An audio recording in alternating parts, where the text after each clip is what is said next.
Oi, gente, meu nome é Stephanie, eu sou aluna de Biomedicina na UFPE, também sou aluna de Iniciação Científica no Instituto Ageu Magalhães, Fiocruz, Pernambuco.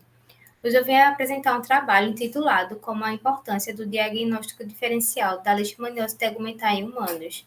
Esse trabalho ele tem como palavras-chave leishmaniose tegumentar, diagnóstico diferencial e dermatoses. Bom, a leishmaniose tegumentar, ALT, é uma doença tropical negligenciada de relevância para a saúde pública, responsável por acometer a pele ou mucosas com lesões. Então, de início, eu trouxe esse mapa que representa o cenário de distribuição da leishmaniose tegumentar no mundo, onde anualmente em todo o mundo é notificados cerca de 1 a 1,5 milhão de casos. Trazendo essa distribuição para o Brasil, a LT está presente nas 5 regiões brasileiras, sendo a região norte e nordeste as mais afetadas. A LT é uma doença antropozoonótica, ou seja, vai afetar tanto o homem como o animal, causada por um protozoário da família Trypanosomatidae do gênero Leishmania. Esse protozoário ele vai se apresentar de duas formas morfológicas, a promastigota, que é a forma flagelada, e a forma mastigota, que é a forma para parasitar intracelularmente.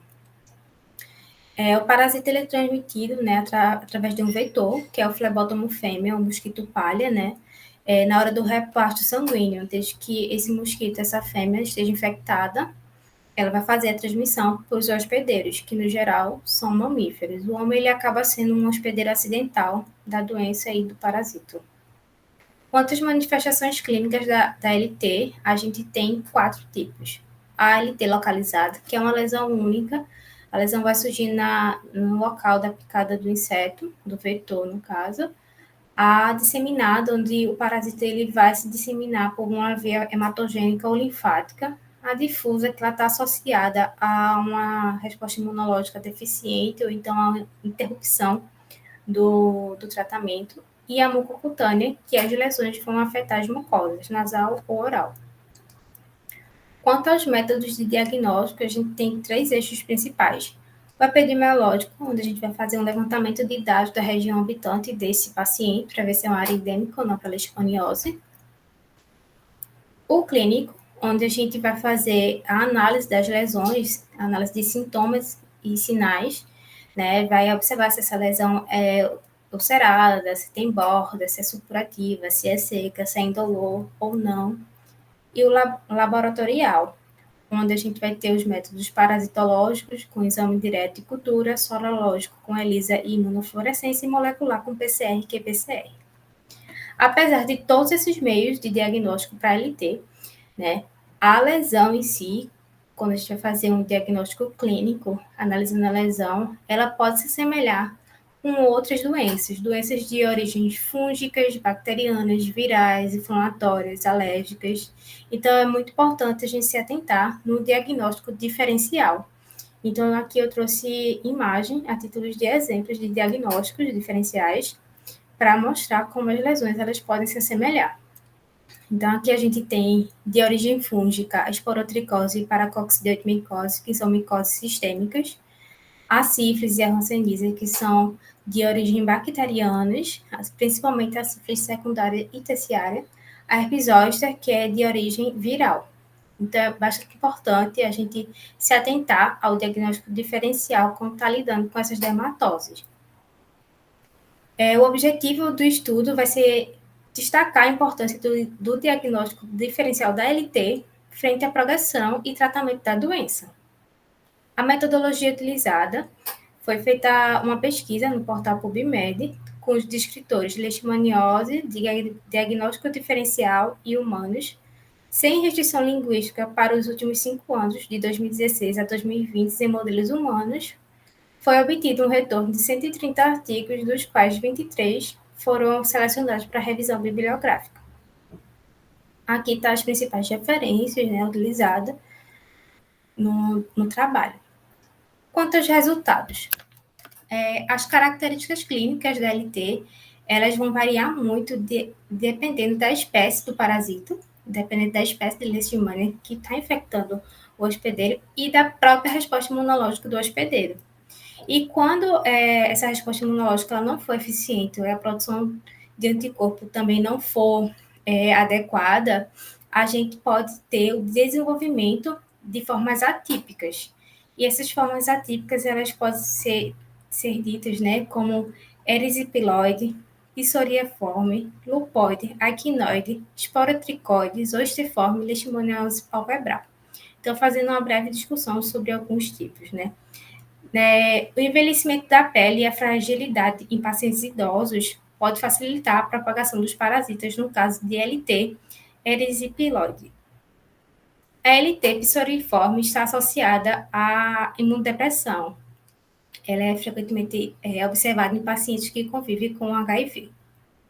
Na LT lupoide, é uma forma crônica rara. Ela está associada a uma espécie de leishmania, que é a leishmania trópica, e ela também está caracterizada pela escassez do parasito nos esfregaços e na histopatologia na hora do diagnóstico.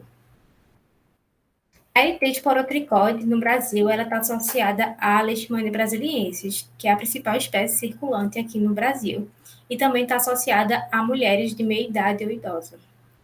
Esses nódulos esporotricose, eles podem ocasionar no hospedeiro reações extensas nas redes linfáticas devido à disseminação do antígeno leishmania.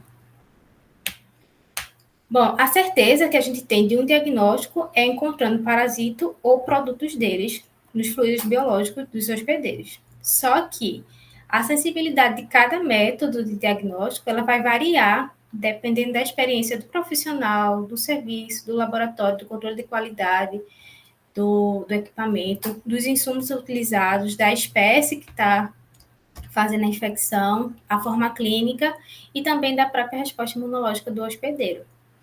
E como eu citei anteriormente, que os exames sorológicos é um dos nichos de diagnóstico, só que esses exames sorológicos, eles têm sensibilidades e especificidades variáveis. Então, por exemplo, o teste intradérmico, ele pode dar reação cruzada com outras doenças, como as doenças de Chagas, esporotricose, hanseníase, tuberculose e cromomicose. É um teste que é bastante utilizado em áreas endêmicas.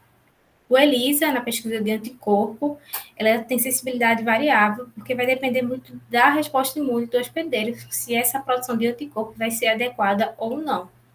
Então, pode ocasionar um falso positivo ou então um falso negativo e direcionar o paciente para um tratamento totalmente diferente do que seria previsto para a doença.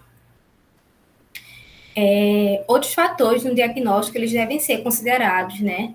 Então, viagens a áreas endêmicas, atividade laboral, exposições crônicas ao sol ou radiação, trauma com matéria orgânica contaminada, antecedente médico de leishmaniose anterior e hábitos no geral.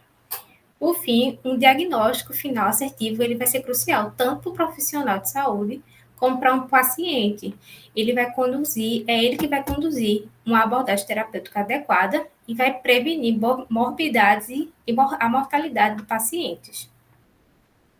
Então, como conclusão, a gente tem que a aplicação do diagnóstico diferencial na dermatose pelo inquérito epidemiológico, o inquérito clínico, técnicas laboratoriais sensíveis e específicas, como a PCR, que é PCR, é de extrema relevância para um laudo assertivo da LT, para evitar danos futuros. Também a gente conclui que a LT pode ser confundida em especial com doenças de origem fúngicas, bacterianas, virais e alérgicas, e que os médicos devem estar sempre atentos ao diagnóstico diferencial dessa dermatose para um bom direcionamento do paciente. Bom, gente, era isso que eu tinha para apresentar. Agradecimento ao meu grupo, né, na Fiocruz, à universidade e à comissão organizadora do evento. Segue as principais referências e muito obrigada. Qualquer coisa, meu e-mail está aí.